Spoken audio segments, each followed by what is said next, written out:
غوث اعظم دستگیر رضی اللہ تعالیٰ عنہ سے پوچھا گیا آپ کو کب پتا چلا کہ آپ ولی ہیں؟ کیسے پتا چلا؟ کب؟ فرماتے جب میں بچپن میں مدرسے جاتا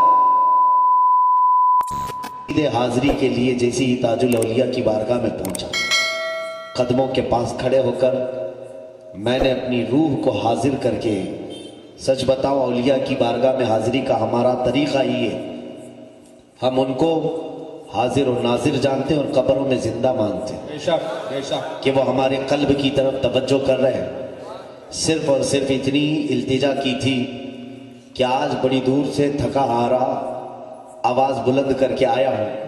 فاتحہ کے بعد باہر نکلا تو خادم بارگاہ نے میرے سر پر عمامہ باندھا۔ اسی وقت مجھے احساس ہوا کہ میرا باہر نکلنا تاج الاولیاء تک بھی پہنچ چکا۔ سبحان اللہ رب العزت نے یہاں سے مجھے وہ عمامہ دیا، میرے عمامے کپڑے کے، لیکن وہ جو باندھا گیا وہ ان کے قدموں کی برکت تھی۔ پھر میرے دل و دماغ میں یہ کوئی خیال بھی نہیں کہ اسٹیج پر تقریریں ہوتی ہیں، ہمارا مزاج اتنا نہیں ہے کہ میں بڑے بڑے اسٹیجوں کی تقریریں کروں۔ میں اپنے علاقے میں کام کرنا زیادہ پسند کرتا ہوں، لیکن میرے کرم فرما محسن ملت، محسن اہل سنت حضرت علامہ مفتی عبد القدیر خان صاحب قبلہ ادام اللہ اقبالہ نے جو اعزاز مجھے یہاں پر اس ایوارڈ کے ذریعے سے نوازا، یہ بھی نہ میرے گوشے خیال میں تھا، کچھ بھی نہیں۔ اتنی دیر سے بیٹھے میں بارگاہ تاج الاولیاء کا شکر ہی ادا کر رہا ہوں کہ میں نے ایک چیز کی طلب کی تھی، آپ نے پتہ نہیں کیا کیا دینا شروع کی، سبحان اللہ سبحان اور یہ تو ابتدا ہے، ابھی پتہ نہیں کیا کیا ملے گا۔ اور سچ کہا ہمارے شاعر نے، جو یہاں بولا پھر وہ ہر جگہ بولا۔ بے شک کیا کہنا عزیزان گرامی، میں اولیاء کاملین کے اس مقدس دربار اور خاص یہ جو ممبر ہے آج کا، جشن غوث الورا اور جشن تاج الورا دونوں کے نام سے منسوب ہے، لیکن در حقیقت دن آج یہ دونوں شخصیتوں کے ایک عاشق کی چہلم کا بھی ہے۔ کیا کہنا نام مولانا خورشید صاحب نے جشن غوث الورا رکھا اور جشن تاج الورا۔ غوث الاعظم دستگیر کا بھی جشن ہے، تاج الاولیاء والملت والدین والشریعت والطریقت کا بھی دن ہے۔ دونوں کے اجلاس ہو رہے ہیں، لیکن دن آج چہلم کا حضرت بایزید رحمت اللہ تعالیٰ علیہ کا ہے، شاہی امام جنہوں نے اپنی زندگی کے 80 سال نہیں میرے عزیزوں، ہوش و حواس ملتے ہی ہیں 14-15 سال کے بعد، ہوش و حواس آتی ہی ہیں 14-15 سال کے بعد۔ میں نے ان سے سنا ہے کہ 14 سال کی عمر میں وہ امامت کے مصلے پر کھڑے ہو گئے اور پھر ان کی عمر 94 سال کی ہوئی۔ پتہ یہ چلا کہ ہوش و حواس کی ابتدا مصلے سے ہوئی اور انتہا بھی مصلے پر ہو گئی۔ کیا کہنے واہ واہ حق ہے ایک پاکیزہ لوگ جن کا ذکر قرآن میں آیا ہے، جو تلاوت میں نے کی ہے، رجال لا تلہیہم تجارت ولا بیع عن ذکر اللہ، اللہ کے کچھ بندے ایسے ہیں جن کو نہ تجارت مشغول کر پاتی ہے، نہ بازار ان کو اپنی طرف بلا پاتا ہے، وہ اپنی زندگی کا ہر لمحہ ذکر الہی میں صرف کر دیتے۔ بے شک بے شک انہی لوگوں میں سے وہ ایک بایزید تھے، بایزید بستامی۔ یقیناً میرے آقا صلی اللہ علیہ وسلم نے جو فرمایا وہ سچ ہے میرے عزیزوں، سمو ابناءکم علی اسماء آبائکم، فرماتے ہیں اے لوگوں تم اپنے بیٹوں کے نام اپنے بزرگوں کے نام پہ رکھو، اس لیے کہ ان کی تاثیر آ جاتی ہے۔ وہ تاثیر تو دیکھو، یہاں بایزید کے باپ نے جو نام رکھا، ان کے والد گرامی نے جو رکھا، تو تیفور بستام سیدی بایزید بستامی جو ترک دنیا میں مشہور تھے، زہد و تقوی میں مشہور تھے، ان کے والد گرامی میں وہ تقوی آ ہی گیا۔ یہ ناموں کی برکت ہے۔ اپنے بچوں کے نام تاج الدین رکھ کر کے دیکھو، برکت نہ آئے تو پھر کہنا کیا کہنے حق ہے، زندہ باد زندہ باد۔ ان اولیاء میں ان کے ناموں میں تاثیر ہے۔ عزیزان گرامی، اور سب سے بڑی بات یہ ہے کہ حضرت بایزید رحمت اللہ تعالیٰ علیہ کا نام بھی بابا تاج الدین نے رکھا۔ سبحان اللہ۔ ظاہر سی بات ہے یہ اولیاء کی نظریں بہت دور تک دیکھتی ہیں۔ آج جشن غوث الورا اور تاج الورا ہے، تھوڑی تھوڑی سی باتیں سن لیں، وقت کافی ہو گیا، جیسے وقت ہو جائے مجھے اشارہ کر دیں، میں زیادہ آپ کو اکتاہٹ میں نہیں ڈالنا چاہتا، اور جہاں آپ تھک جائیں آپ ہاتھ اٹھا دیں، میں بھی بند کر دوں گا انشاءاللہ العزیز، تھکانا میری عادت نہیں ہے۔ سلطان الاولیاء سیدی سندی آخائی مولائی غوث الثقلین سیدی عبد القادر الجیلانی قدس اللہ سرہ شریف اس ولی پاک کا نام ہے جن کا نام لینے کے لیے اولیاء بھی باوضو رہا کرتے تھے. سبحان اللہ. بے شک. نام پاک کے لیے بھی وضو فرمایا کرتے تھے. آپ کا لقب محی الدین ہے، دین کو زندہ کرنے والا. اور یقیناً خود غوث اعظم نے یہ اپنا واقعہ نقل فرمایا کہ میں ایک راستے سے گزر رہا تھا، ایک مسافر کو دیکھا، بہت ہی کمزور تھا، ضعیف تھا. وہ چلتے چلتے کبھی ادھر گر جاتا کبھی ادھر گر جاتا. میں اس مسافر کے قریب گیا، اس کو پکڑا اور اس کو جیسے ہی میں نے دونوں ہاتھوں سے سنبھالا وہ بالکل صحت یاب ہو گیا، چہرے پر رونق آ گئی، چہرہ اس کا خوشحال ہو گیا. تو غوث پاک فرماتے میں تعجب سے اسے دیکھنے لگا، ابھی تو اتنا کمزور تھا، ضعیف تھا، ناتواں تھا، چل نہیں پا رہا تھا، میں نے تجھے پکڑا، کیا تو صحیح سلامت ہو گیا؟ اس مریض نے پلٹ کر کے کہا اے شیخ عبد القادر مجھے نہیں پہچانتے؟ کہا کون ہے تو؟ وہ مریض کہنے لگا میں تمہارے نانا جان کا دین اسلام ہوں، لوگوں نے مجھے کمزور کر دیا، تم نے ہاتھ لگا کر کے مجھے پھر سے زندہ. نعرہ تکبیر، نعرہ رسالت. آپ کا لقب محی الدین پڑا کہ دین کو زندہ کرنے والے کا نام عبد القادر جیلانی ہے. بے شک. عزیزان گرامی، سرکار غوث العظم دستگیر رضی اللہ تعالیٰ عنہ کی کرامات اتنے ہیں کہ ہماری زندگی کی اتنی راتیں بھی نہیں ہیں کہ بیان کی جا سکے. سلطان الاولیاء کے کشف و کرامات پوری دنیا میں ایسے مشہور ہیں. اپنے تو اپنے شیخ الوہابیہ جو منکر اولیاء ہیں، منکر تصوف ہیں، صوفیہ پر تنقید کرنے والے، شیخ الوہابیہ ابن تیمیہ نے بھی لکھا ہے کہ جتنی کثرت سے کرامات میرے پاس شیخ عبد القادر جیلانی کی پہنچی ہے کسی اور ولی کی میں نے دیکھا ہی نہیں. الفضل لما شہید بہ الاعداء، دشمن جب کسی کی گواہی دیتے ہیں تو وہ گواہی، وہ فضیلت ہی کچھ اور ہوتی ہے. غوث العظم دستگیر رضی اللہ تعالیٰ عنہ بچپن سے، بلکہ آپ سے خود پوچھا گیا، کچھ چیزیں میں آپ کی ہی زبان سے سنا دوں.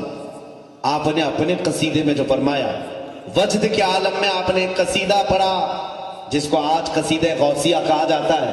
سقانی الحب کأسات الوصال فقلت لخمرتی نحوی تعالی سعت ومشت لنحوی فی کؤوس فہمت بسکرتی بین الموالی فقلت لسائر الاخطاب لموا بحال وادخلوا انتم رجالی وهموا واشربوا انتم جنودی فساق القوم بالوافی ملالی شربتم فضلتی من بعد سکری ولا نلتم علوی واتصالی مقامکم العلا جمعا ولكن مقامی فوقکم ما زال عالی انا فی حضرت التقریب وحدی یصرفنی حسبی ذو الجلالی انا البازی اشہب کل شیخ ومن ذا فی الرجال اعطا مثالی.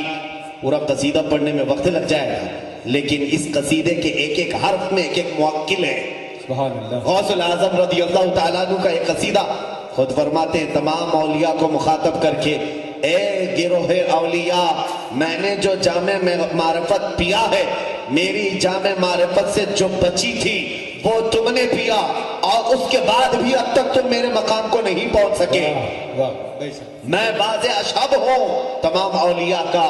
حتیٰ کہ غوث العظم دستگیر رضی اللہ تعالیٰ عنہ یہاں تک فرماتے ہیں رب تبارک و تعالیٰ نے جو مجھے تاج پہنایا ہے کہ اگر میں اپنے دل کا راز کسی سمندر پر ڈال دوں تو وہ سمندر خشک ہو جائے گا، اللہ اکبر. اگر میں پہاڑوں پر ڈال دوں تو وہ ریزہ ریزہ ہو جائیں گے، اگر میں یہ راز دل میں موجود کسی آگ کے سامنے ظاہر کروں وہ ٹھنڈی ہو جائے. حتیٰ کہ فرماتے ہیں میں اپنے قلب کا راز کسی میت کے سامنے کھول دوں وہ اسی وقت اللہ کے حکم سے کھڑا ہو جائے، سبحان اللہ. اسی وقت کھڑا ہو جائے. اور اتنا ہی نہیں، فرماتے ہیں کہ جتنے دن اور جتنی راتیں اور جتنے مہینے ہوتے ہیں سب مجھ سے آ کر کے پہلے اجازت لیتے ہیں. شعبان کا مہینہ طلوع ہونے سے پہلے ہی آتا اور کہتا ہے اے سیدی عبد القادر جیلانی اب میں آنے والا ہوں، مجھے مہینے میں یہ واقعات ہونے والے ہیں. غوث العظم دستگیر اشارہ فرماتے ہیں، مہینے آگے چلتے رہتے ہیں. یہ مہینے بھی غوث العظم کی دستگیر کی